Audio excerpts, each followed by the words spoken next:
All right, it is 7:00 p.m. We will call this meeting to order, and we do have a quorum present. If you would bow with me as we begin our meeting. Holy Father God, we thank you for today, and we thank you for all that you've richly and sufficiently blessed us with. Dear God, we thank you for the opportunity to serve on this board and to look after the affairs of the school and what's best for our kiddos. And dear God, we ask that you help us to not forget that that's what our purpose is. Dear God, we thank you for Jesus, and we thank you for the sacrifices that he's made for us.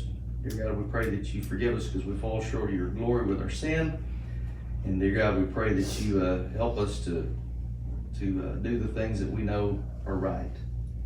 Dear God, again, we ask that you watch over us and keep us safe, and we pray these things through the sweet and precious name of Jesus. Amen. Amen.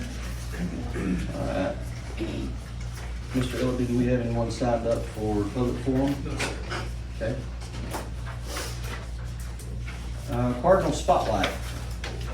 We got Miss Carrie Ann this month to recognize our top elementary readers, and then Miss Carrie Ann skips out. I don't know where she is. She's probably just right cooking.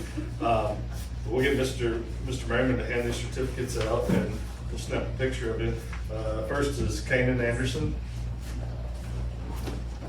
Okay. What's your favorite book to read? Oh, put him on the spot.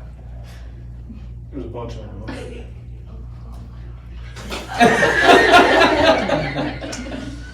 We'll come back to you. We'll come back. Come here. Stand up. We gotta get a picture. You're okay. Did you fall down on the way here? Say cheese. Dax is over there. That's my favorite book. Gabriella Coronado. Gabriella here? There she is. What's your favorite book? You be thinking, Kane. Say cheese. Gotcha. Adrian Garcia. What's your favorite book? Really any dinosaur books. Oh. Okay. We're gonna post you. Gotcha. Dax Redmond. He's prepared for that. What's the worst book you've ever read? Come on, what's the best book? What's the best book? American Joys. The worst book you ever read was A Student Code of Conduct. It was written by Brody Merriman. Last but not least, Harper. I haven't read them. What's your favorite? Dragons in a Bag 36 book. The movies are better. Good job. Oh, wait a minute. You think you're gonna bring him back? Kanan, come here. What's your favorite book? You don't want to? He's got so many of them. Thank y'all for being great readers and being nominated by Miss Carrie Ann. We appreciate you. Kiddos, we're proud of y'all. Congratulations. Keep it up. And you don't have to stick around? More than welcome. Go on out. Good job, There you kids. go. Run when you have a chance. No. No one called your name. All right, superintendent's report. All right, enrollment and attendance. See there, we just compared to last year, we're up 14 students and a little over half a percentage point. So this is one of the ways we can lessen our recapture. By having kids, having seats and seats, and having a good attendance rate. We're pretty happy with 95% is our goal, and staying above that is just gonna help us out. So we're sitting good with attendance and enrollment and attendance rate. Good.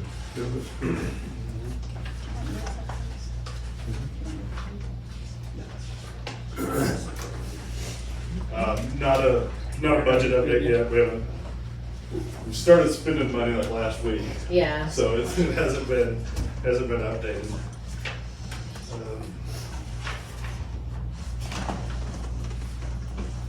October meeting date, October 20th is the third Monday. That work for everybody? Okay.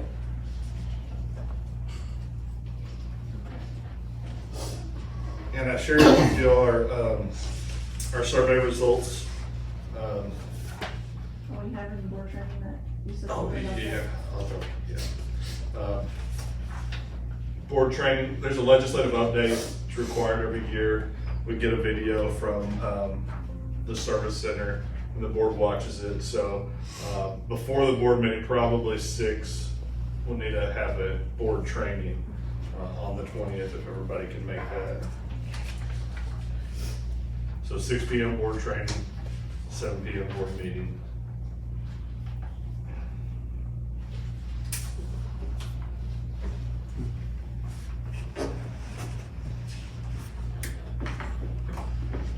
Survey results, 41 responses, most of them represent multiple children, so, you know, I'd say, you know, pretty good turnout. Not disappointed in the results. Haven't shared it publicly yet. We'll share it with staff and community tomorrow. Some of the feedback's good. We'll work on things that we've gotten feedback on. Some of the no's reported were from like new students that did it. Like, for instance, the question, are you satisfied with your child's education program and progress? Well, half those that reported no were coming from somewhere else, and it didn't relate to their education here. It was from where they were coming from. So that's where those came from. There were some recommendations, some suggestions. Smaller class sizes, which we're working on, elementary program, concerts, plays, talent shows, reading program for high school students, more for cheerleaders, a nurse, a music program, band, and soccer. We can't add soccer because, you know, if they don't have it below, is it 4A, 3A? We do get a soccer comment every single year. Just can't add soccer. The positive and praises, pretty excited about it. Just copied those word for word, and you know, a lot more positives that we're happy with. If you have any questions on that, I'll share it tomorrow.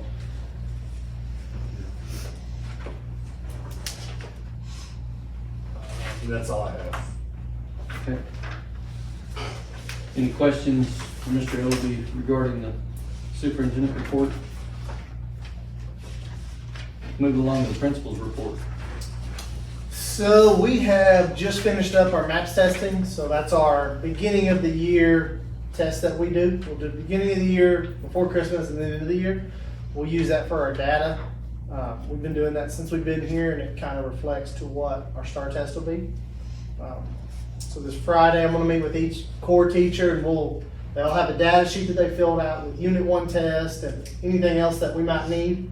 We'll sit and we'll talk about kids, we'll talk about data, what we've done right, what we've done wrong, and what we need to kind of do or change as we move forward. Right now we have Region 14 coming out. They've already been out once. We did walkthroughs, I guess last Tuesday.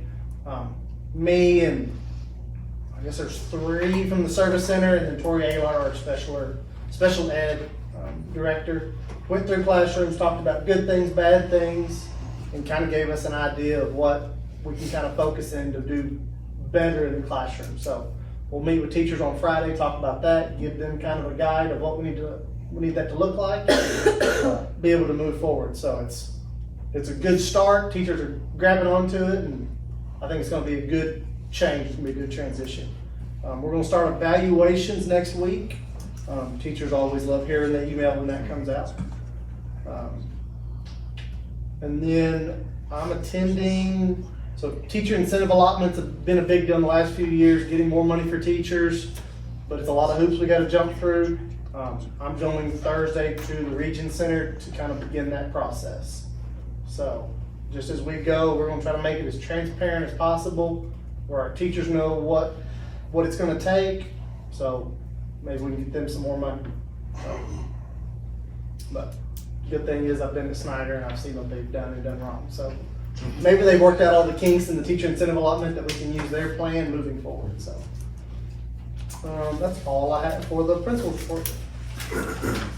I think Kevin, you mentioned that teacher incentive allotment. Yes, in the past. I think Bridget did too, just about it a little bit more. You know, based on student progress, and there's 4 levels. Like if 50% of your students make growth, then you're eligible for $8,000. And it goes up to like, is it 80%? If 80% makes growth, you get like $32,000. So that's once you qualify, that's for 5 years. So, well, this year is our plan year, next year is our data collection year, then the following year is their implementation where they can qualify for that. So if a teacher qualifies with the highest level, they would make $32,000 a year extra for 5 years. And that, we get a check from the state and that passes through to the teacher. But lots of paperwork accompanies it. And Coach Winters likes money. I think he was excited about the program. Lots of new change with it. Hey, I went up 30%. Thompson will be mad at his. The history department will have to split theirs. We did have Region 14 come out and present during in-service and ask questions, and teachers were, they were saying if we're already doing it, let's get the money. So that was kind of our go-to for it. It'll be a lot more work on me, but we'll figure it out. Want to make the big bucks. Just one part of the teacher though. Anything? Nope, that's it. Okay. I'll shut up. Counselor's report. So WTC dual credit started. We currently have 34 students enrolled in dual credit. And then we have a couple of juniors next semester that are interested. They've started a new CTE dual credit level 1 certification in truck driving and logistics. So we have a couple of juniors that are right now planning on starting that next semester. And so they'll have that level 1 certification done before they graduate, or by the time they graduate. Seniors have created their FAFSA accounts. We'll have Family FAFSA night on October 21st. I mailed letters to parents explaining to them how to create their account and get everything set up. UIL, we are starting elementary and junior high UIL signups and creating those teams. Last year, our elementary and junior high both placed 4th. We're hoping to up that. We had 41 elementary students participate last year and 37 junior high students participate last year. I met with Air Force recruiter on the 10th of this month, and she's gonna get with me to schedule a cafeteria time to come out and visit with kids that are interested during their lunchtime. And then coming up, the WTC College Fair is this Thursday. All juniors and seniors will go to that. The Chad Cargill ACT workshop in Anson is on October 2nd. We have 14 juniors signed up to attend that. The PSAT will be given to 10th grade and to 11th grade in October. Lincoln Tech is going to come out on October 9th and give a presentation to juniors and seniors. That's an automotive and skilled trades program. He came out last year and talked to the kids, and he's going to come back this year.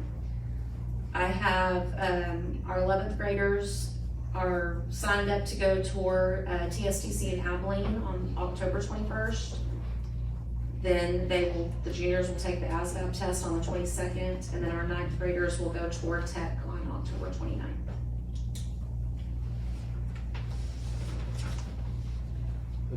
That's it. Back up to UIL again. Yes. You said we were 4th place for elementary and junior high last year? Correct. Was that all of them all together, so we were 4th Well, in it our was district? 4th, elementary was 4th, junior high was 4th, and then Hermleigh was 4th. In the district? Yes. Okay.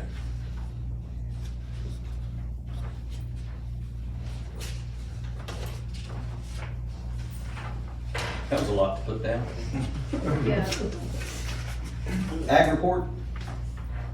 Miss Hal's not here. I don't know why, but I'll check back I on think that. she's Abilene for the fair. Yep. We're doubling her up, that's fine. I think so. Yeah, Abilene Fair? Something. I thought it was over. Well, according No, to, I'll check on that. according to the financials, we had, there were entry fees that were paid. So that was last weekend. Okay. Ryder Henderson did have to reserve Big Rock, which is pretty good. Northcutt showed steers. They had, I believe, 2/3 and a 4th. I believe Case and Digby had a 3rd or a 4th.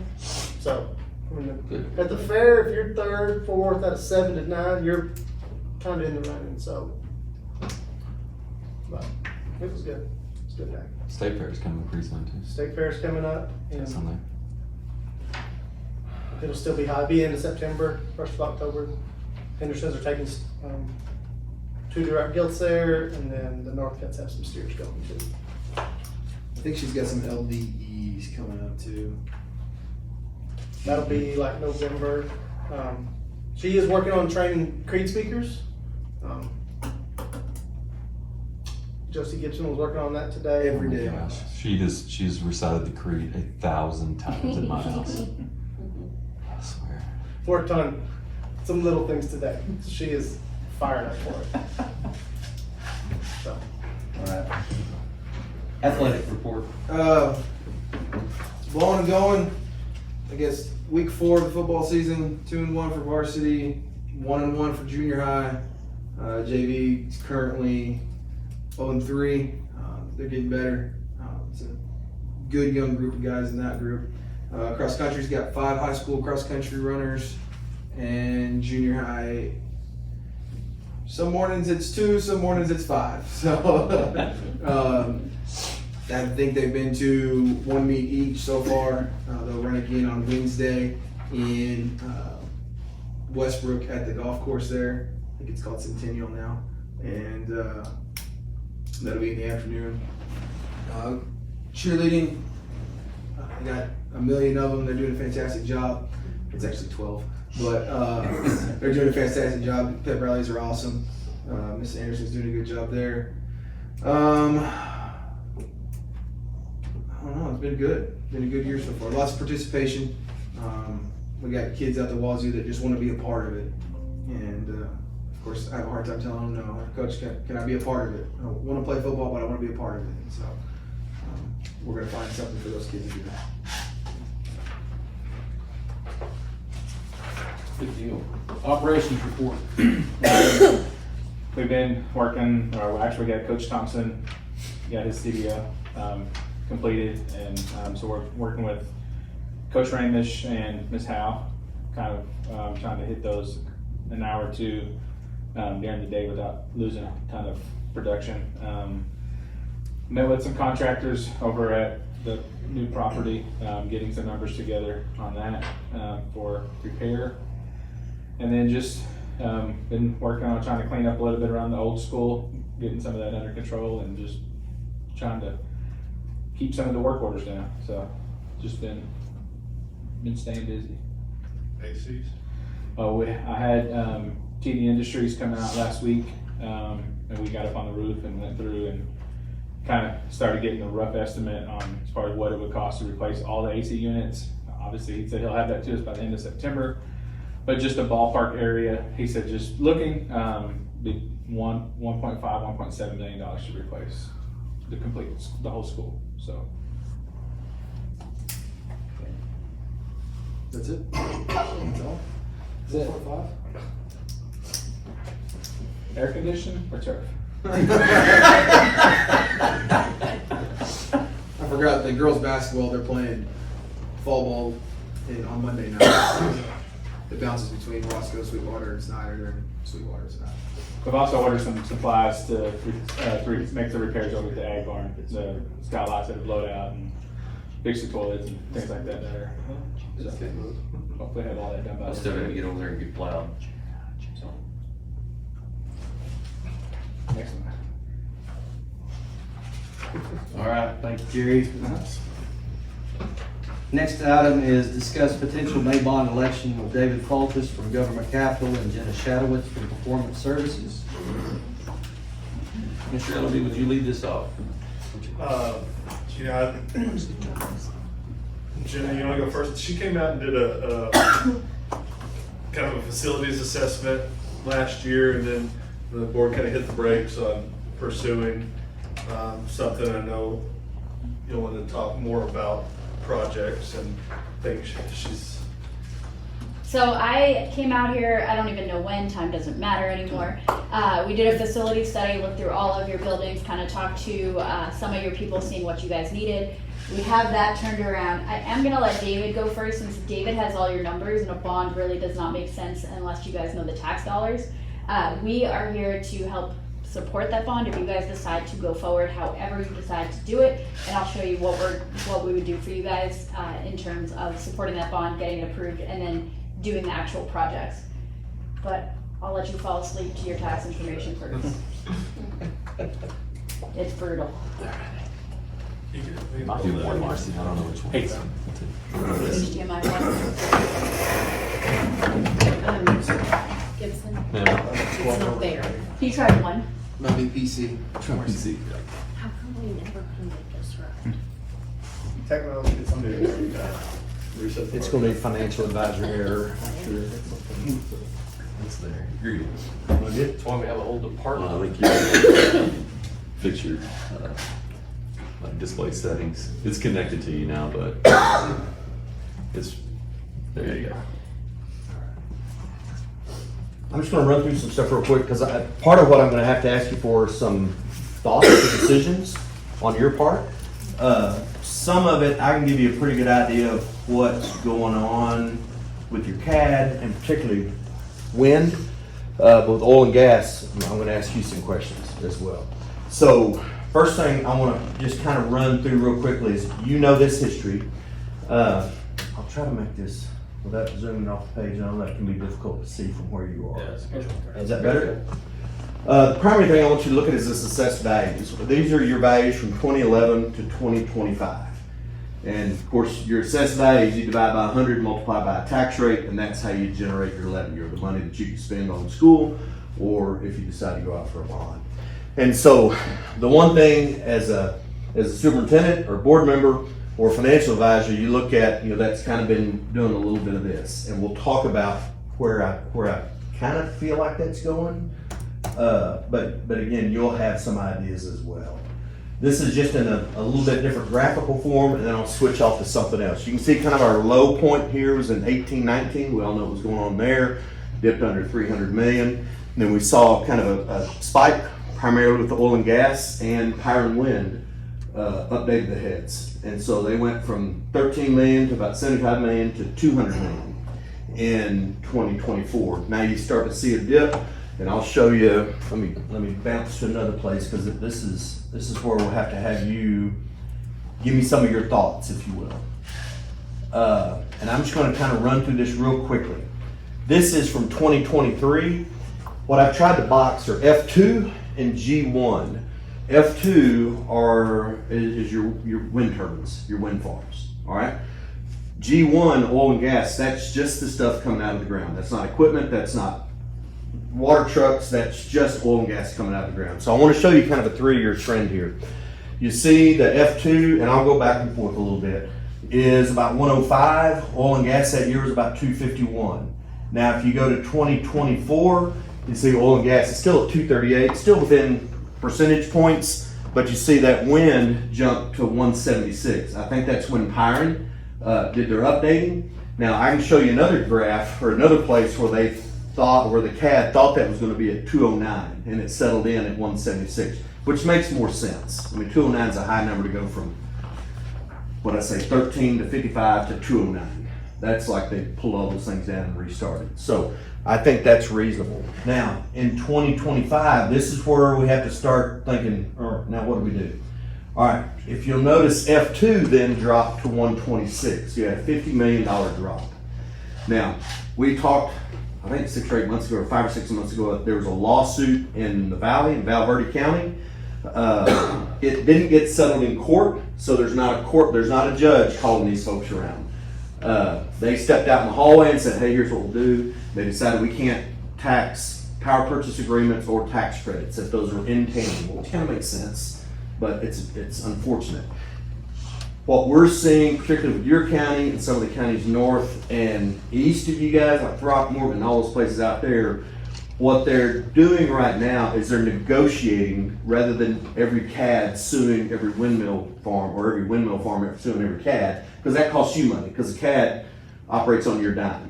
Is they say, well, let's just negotiate. So what they're working on now is taking those wind farms without going to court. They're saying we're going to, over the next 2 years, we're going to reduce those outside of the depreciation schedule by 40 to 50%.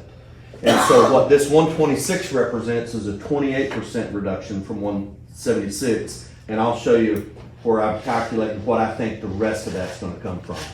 Now, again, with this oil and gas, you see we're at 153, and I know I've talked in circles a little bit. We're at 238.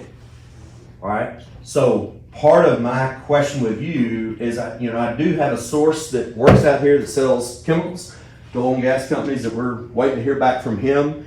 But as far as this next year, what are you seeing this year with oil and gas production prices? I mean, are we stable? Are we dipping? It's going down. Drilling will slow down Okay. a lot. Okay. And so we'll have to make some, I'm making some, let me show you. I know I'm flipping around a lot here. I'm trying to, it's kind of like drinking from a fire hose. What I'm trying to do here is we are right here in 2025. We show your values being at 558 million and some change, according to the CAD. What I've tried to do is pull out that wind value, because that's a pretty large chunk that's going to continue to go down. We don't know yet what oil and gas, if it's going to dip 10%, 50%. I don't know. We'll keep digging in on that. Scurry County will be able to give us a little bit of answers, but again, you guys probably have more boots on the ground, quite honestly, than your assessor. And so I've reduced that by 28% the first year. That's at 176 to 126. I believe it'll reduce by probably close to 25% this next year. And so what I'm trying to do now is taking everything that's not in 313s, and some of that includes that oil and gas, but also includes a lot of other stuff. And I am increasing that little bit, that column, if you kind of know how spreadsheets work, if you look up in that formula bar, I'm increasing those by about 2% a year for the next 10 years while depreciating that 313 values. So I think you're going to end up at about 95 million, and then they'll revert back to their old depreciation schedules, if you will, which can be anywhere from 10 to 12%. I plugged in 10% because, man, I'm hoping after you lose 50% of those values that they'll depreciate a little slower.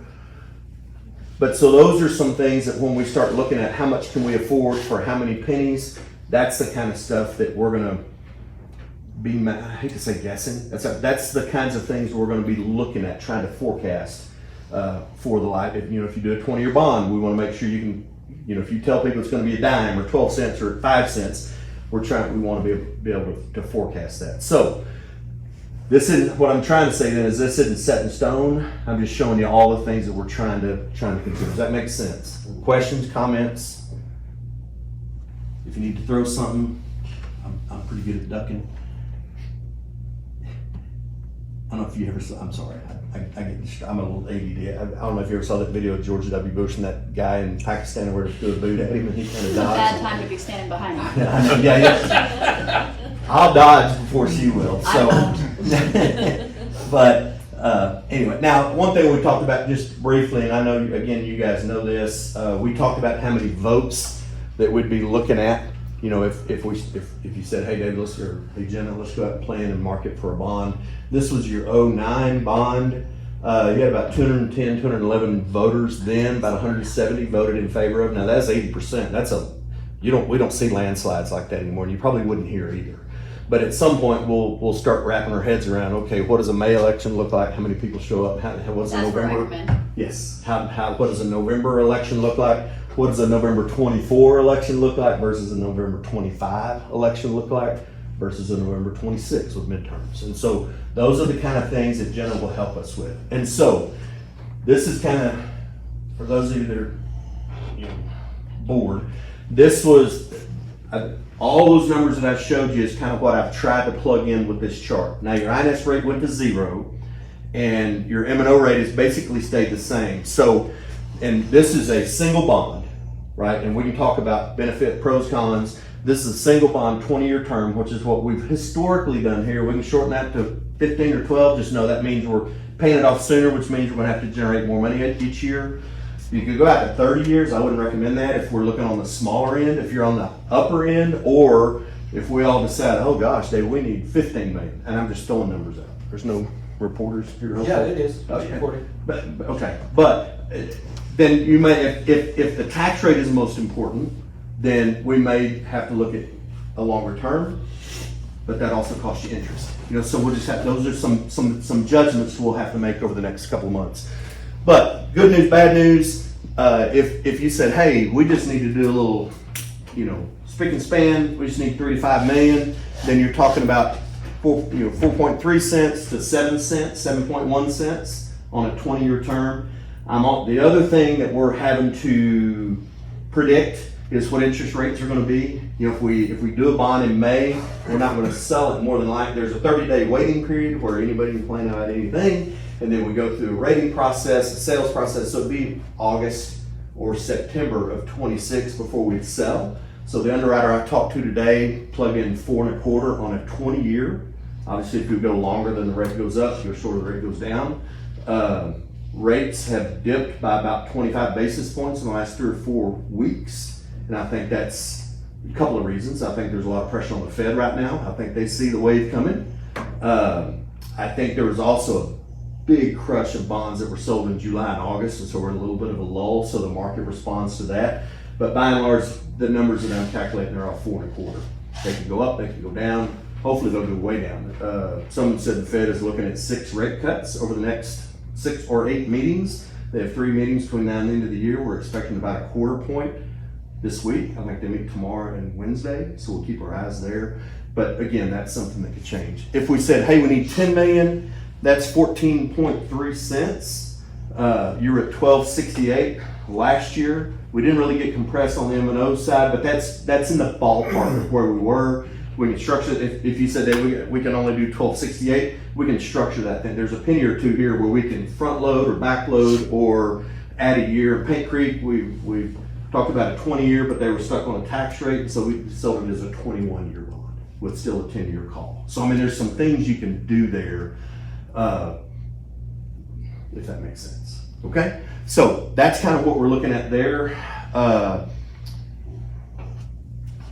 There's ways to level that out. Again, if the number was bigger and we could possibly do 2 sales where maybe we sold 8 million the first year, and then if we had to do 3 or 4 million the next year, again, if we're targeting a tax rate, there's ways that we can structure it to get it within kind of some tax parameters. So those are just some things for you guys to be thinking about.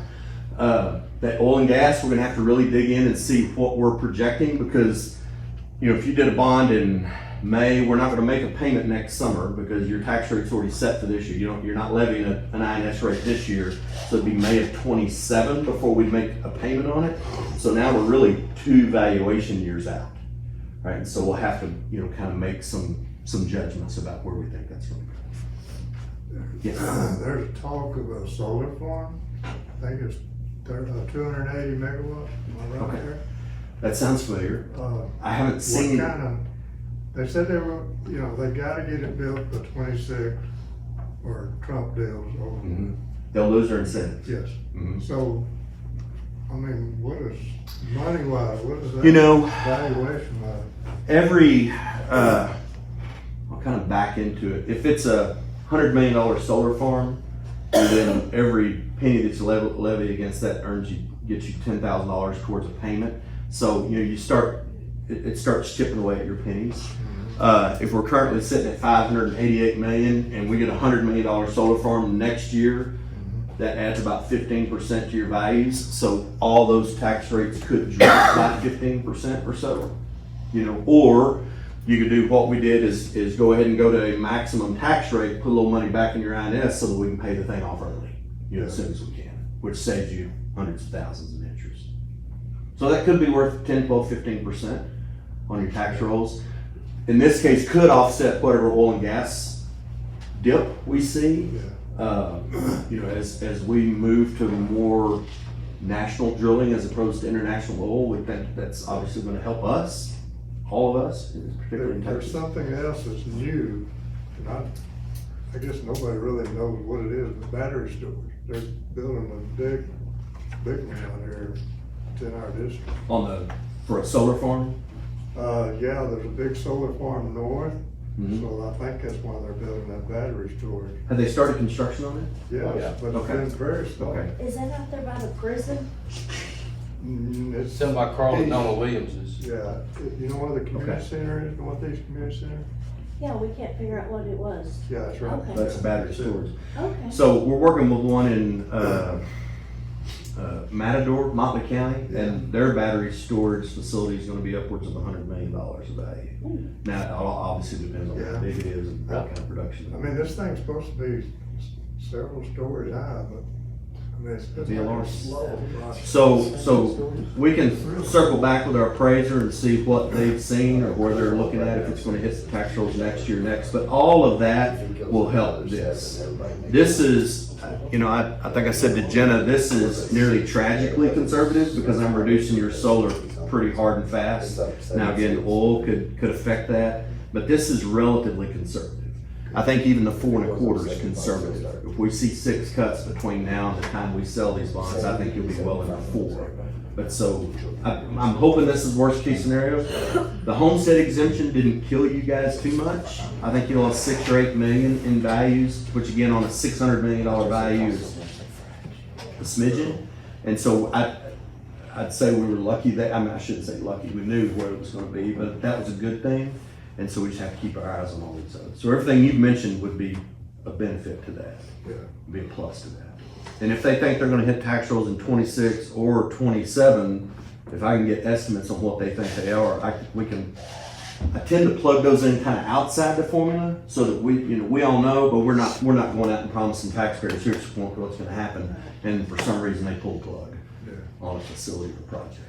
If they're turning dirt and they're starting to stack racks and that sort of thing, then they're trying to be an incentive. Well, I talked to the guy, he said, we're gonna do it, but we gotta get it done by 26. Yeah, okay, good. That's all great information.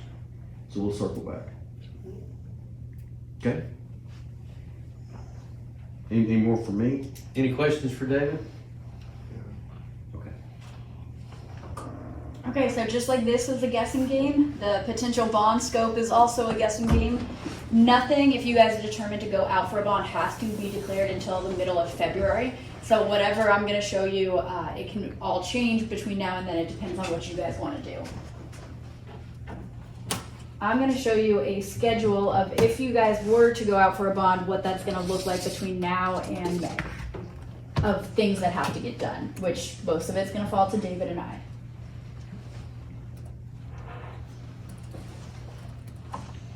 So because you guys haven't done a bond in 16 years, we would prefer to start as early as possible. Like if you were to go out now, the main thing you'd have to do is to put out an RFQ to have somebody help you. You would have to start getting the data. The majority of running a bond and getting the right information is pulling the exact data you need. So everything about your voters, everything about your demographics, and then creating the ground game and making sure that we know you need about 175 votes, how we're going to get those votes, and really utilize that data to go out and get the messaging. We'll start doing community surveys, kind of start seeing what your community feels like in terms of tax rates, how we've done this in the past. Would just be generally a survey. Do you want to go for 3, 5, 8, 10? The parameters you guys set. We can also set it as how comfortable are you with the tax increase? What tax increase are you okay with? So we send out a survey that'll kind of get the the gist of how your community feels before we start the community meetings. You'll get the people who want to be involved. We'll create a community action committee. They'll tell us, it depends on how vocal your Facebook group is and who wants to be involved. We do not have the entire facility assessment and pricing on scope items yet. That kind of got a little bit stopped. Your sports facilities, we didn't have any plans with that. So if we're going to go forward, we're going to have to get a bunch of engineers out here and survey the entire area. So other than that, we've got pretty much your whole school. We also have to make sure we know exactly what you guys are looking for. What that means, give me your dream list. I need to know every single item that's important to you. What programs do you want to think about that are going to be present in 5, 10, 15 years? So we need to sit down and get our programmers, your educators, and really understand the growth and what you want this district to look like. Because if you don't go for another bond for 15 years, this has to be all of it. Or if you do multiple small ones, different story, then we have to change your marketing strategy and make sure that your citizens know what the plan is. Because transparency up front is the number one thing. If you were to do multiple small bonds, your citizens need to know it right away. Because you will hear, okay, sure, we'll approve a $3 million, but a year from now, they all forget. So that is something that's gonna have to be upfront over and over and articulated to everybody. We typically do at least 3 community meetings. It kind of gets us to do like Bond 101. We've brought David in. We'll have the financial advisor to make sure that people understand what's going to happen with your taxes. How does this impact you? Number 2 is pretty much presenting the options for projects of what you guys want your community to see. They don't always have to see the big list. They can see what you guys have narrowed it down to. We are very heavy in social media. We want your students to do as much as possible. If you guys have students who can do videography, if they can handle social media posts, if they're front and center on the cards that we send out, on the flyers, really the more you guys can make this your own and not our bond or not David's bond, the more it's going to benefit you guys long term. November, we will work with you guys to draft a bond proposal with your attorney, the preliminary budget, because once we say a number out, like, hey, this bathroom is going to cost $150,000, there's no walking that back. That is one number. We make sure that when we're putting out numbers, and we're the opposite of David, he's going conservative, but we go conservatively high. So we never want to hear somebody be like, but you said it was going to be $8 million and now you're at $9 million. So we guarantee those prices. We want to be very careful in the messaging that gets out. It has to be accurate and it has to only be said one time. The bond theme and community strategy, you guys have done a great job maintaining your school. This is more of an operations and maintenance bond. You're doing a refresh. You're fixing the things that need to be fixed. You're not overhauling and talking about building new everything. If there is something new like a tennis court or a CTE, we're going to front and center that, get renderings, make that the face of it. But we want to make sure people understand you guys have been great with the district's money. They need to understand that this is not a flashy bond. It is just to make sure that the students are first and the programs that are here for them are going to keep them going. And then again, by this time, we haven't even called for the bond. So December is a lot of community members start going out, knocking on doors, figuring out who knows who.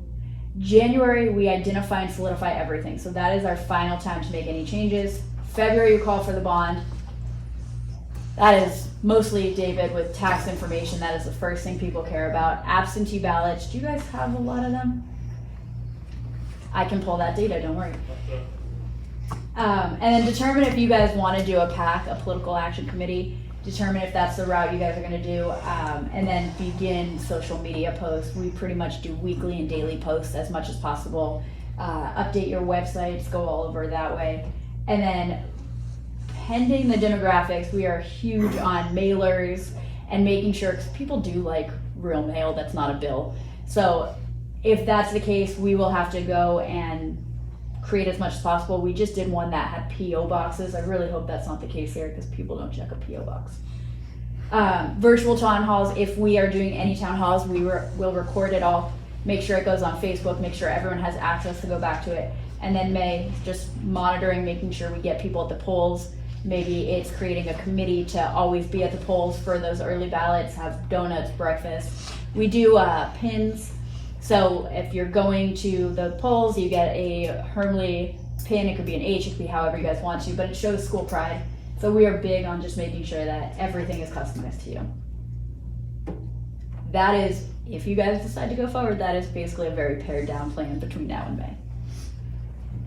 Thoughts, questions, concerns?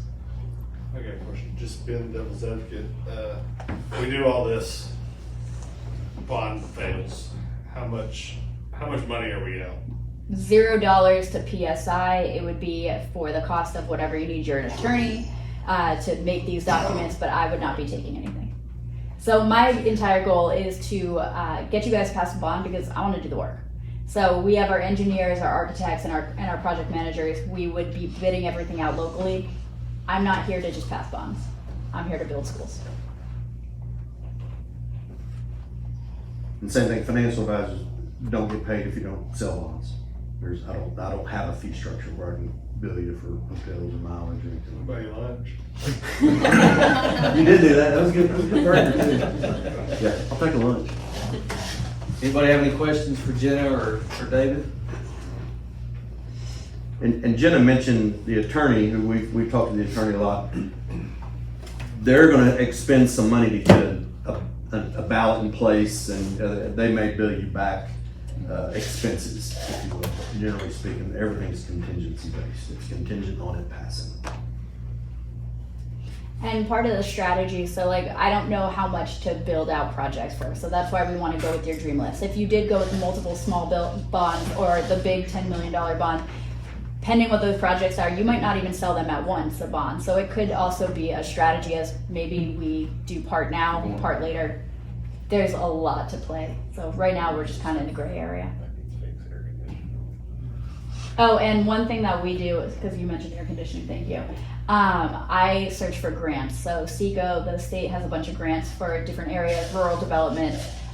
They just had one out for $200,000 for air conditioning replacements and LED lighting. I know it's not that much money in the scheme of maybe $10 million, but 200 grand is still better than none. So I will hunt for all the money that we can in addition to the bonds to make sure that you guys have everything.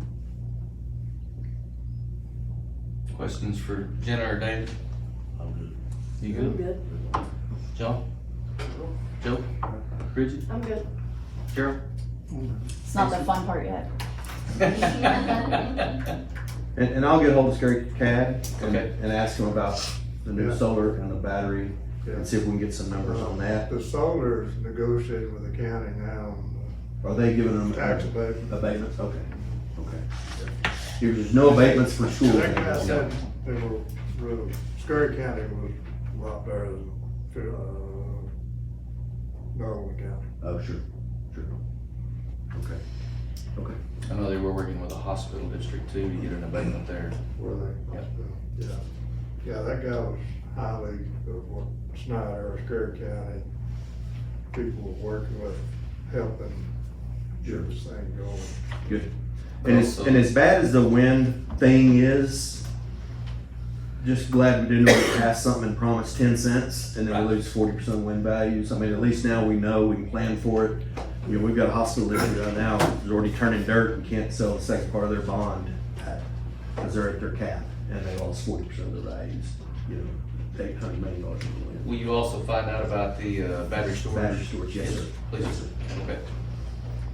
And if it's the same folks that are building the one in Matador, Jake, It may be. I would assume it is. Yeah. Jake's already got contact information for those folks, Okay. and they've been, that particular company's been great working with us, if it's the same group, and I would assume it is. I don't That's part of the know. way. Yeah. Okay.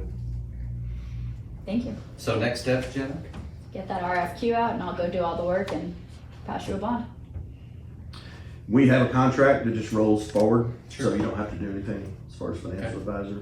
Do we have a contract with Ben, with the attorney, Leon Alcala? Leon? We just have the retainer program, I think. Yeah, I would assume he'll, and they can do it the night you call a bond. Your attorney will want a contingency-based contract that basically says if it passes, you know, there's a fee.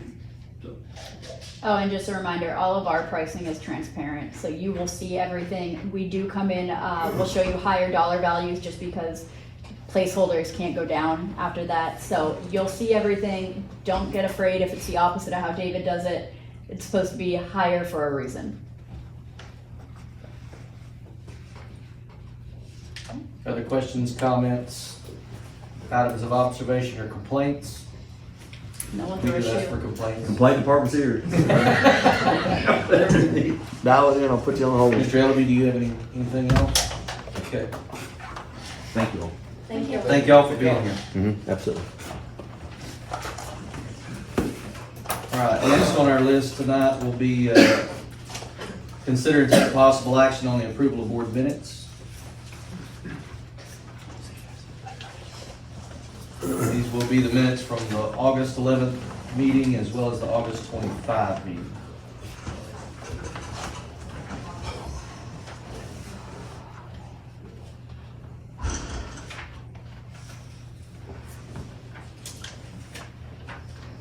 I'll make a motion to approve it.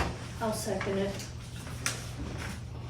We have a motion and a second on the floor for the approval of the board minutes as written. Is there any further discussion? All in favor? 7-0. Okay. Next is consider and take possible action on the approval of payment of bills and investment report.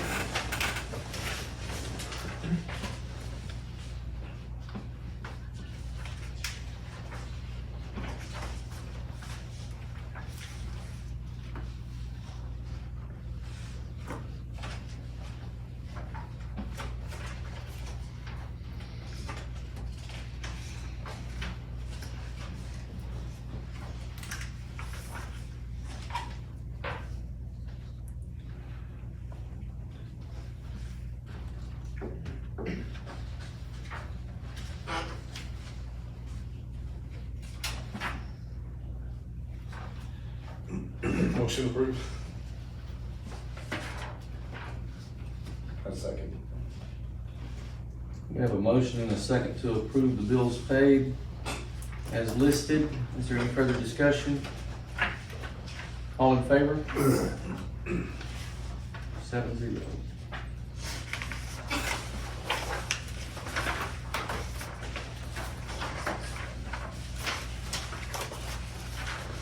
All right. Consider and take possible action to approve the resolution regarding school bus seat belt requirements pursuant to Senate Bill 546. Okay, so we currently have 3 buses without seat belts. The 2004 Bluebird, the 2004 Bluebird is a backup bus. We have a 2011 Bluebird, which is a current route bus to Snyder, and a 2014 Thomas bus, which is an activity bus. It's about $500 a seat belt. So on a 72 passenger bus, it's gonna be $36,000. That's if they don't have to make modifications.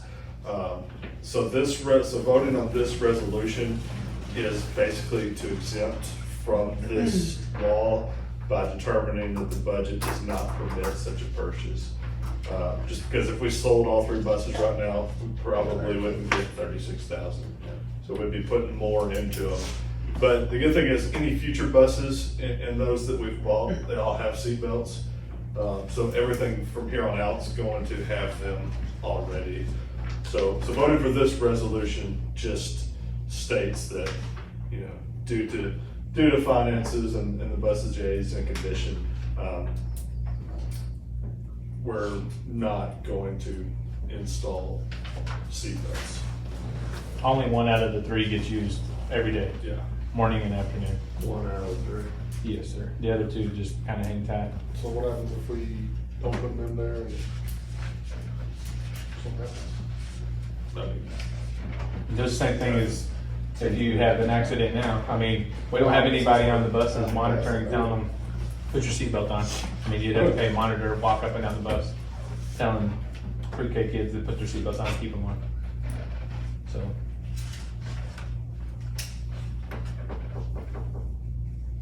But would that be a loophole for parents to come after us? No, because those buses are grandfathered in, technically, my Yeah, opinion. they don't have- I mean, those buses were built prior to this. Now, is that a potential? Absolutely. I'm sure it's Somebody's gonna. gonna, Okay. With all the new buses coming in. have Yes. these They'll belts. have- everything, yeah. So we have 7 buses for Yes. the home. Okay. So we just got, got 3 that don't. And only one of them's used every day. Yeah. There's just back and forth Snyder. Okay.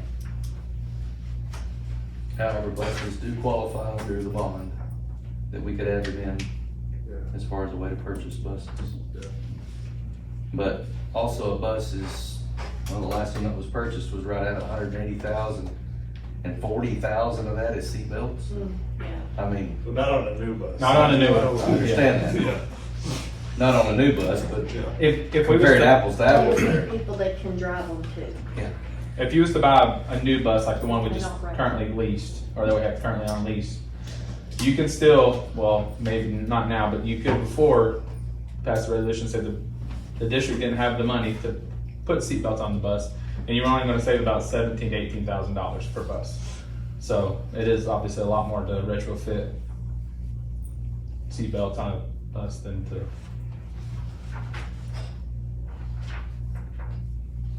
So we would need a motion to enact the resolution. Yeah, just to approve this resolution. Second. So we have a motion and a second to approve the resolution regarding the school bus seat belts. Is there any further discussion? All in favor? Any opposed? 7-0.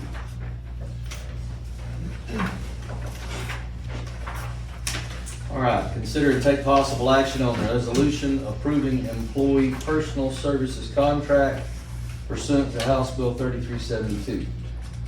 Another new law, basically when a school administrator receives a check from another school district in any capacity, now it's gotta be board approved. So this resolution is for Mr. Merriman because he does do ag judging, and he does teach school bus driver training through the service center. So he would potentially get a check from another school district for ag judging and for the service center. But now that's gotta be board approved. So this resolution just lumps those jobs into one so that the board doesn't have to come back every other week and approve Mr. Merriman to work in these capacities. Is this stuff done during like school hours or after? No, it's all after. I'm not all the time. If it is during school time, I take personal day. Has it been? All stock shows I've done have been on Saturdays. So. Have you done any, I mean, besides the stock shows? Like, have you done any livestock training? Like the judging stuff? Like I've judged stock shows, but as far as like training livestock teams, Yeah, no. so. But it would be kind of under that if anything like that came up. I'll make the motion. Approve. I'll second it. We have a motion to approve the resolution approving the employee personal services contract. Is there any further discussion? All in favor? 7-0.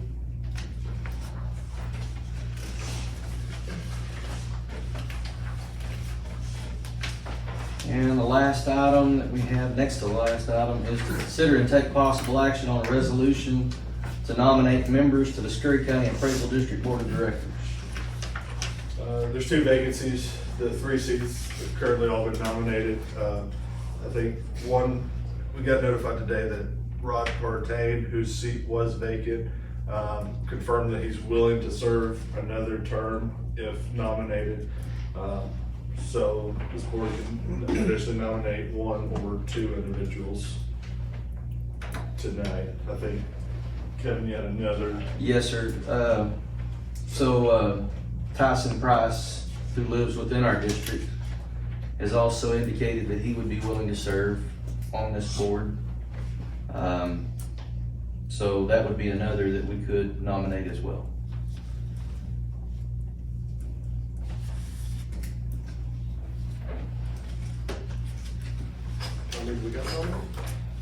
We can nominate 1, 2, or none. But there are 2 vacancies and Isn't there Ryan Lockhart or Ryan Grady at Hills? I can find out. It should have been on, is it not attached to that email? Right, Shane Smith. It's like, those have already been nominated by multiple entities, and this board can nominate those as well, but they already have seats, so they're really just looking at, new nominees for the two vacancies.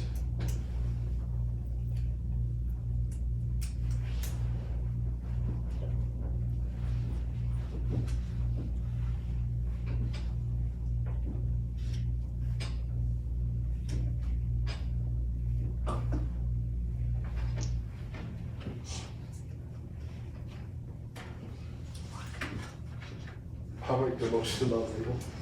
To nominate both men? Yeah. Okay. Second. Who was that again? Can you say those names? Rod Pertain and Tyson Price. So we have a motion and a second to nominate Rod Partain and Tyson Price to fill the 2 seats for the Scurry County Appraisal District Board of Directors. Is there any further discussion? All in favor? Any opposed? Any abstains? Okay, 7-0. Who's second? Blaine. I'll make a motion to adjourn. We have a motion and a second to adjourn the meeting. Is there any further discussion? All in favor? 7-0. Time now is 8:01 p.m.